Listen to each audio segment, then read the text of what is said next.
Ndugu mkulima, unajua leo ni tarehe ngapi? Leo ni tarehe 5 mwezi wa pili mwaka 2026. Jua linawaka kila mahali, lakini unaona kijani ilivyotanda.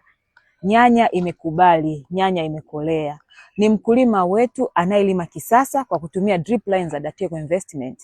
Drip zetu imara kabisa, zenye ubora, hazipasuki. Hii drip utatumia miaka 5 kwenda mbele, hakuna replacement, hakuna kukatika. Kwa sababu gani? Kwa sababu drip zetu zinastahimili misimu yote, misimu ya mvua, misimu ya jua, misimu yote kabisa ya Tanzania.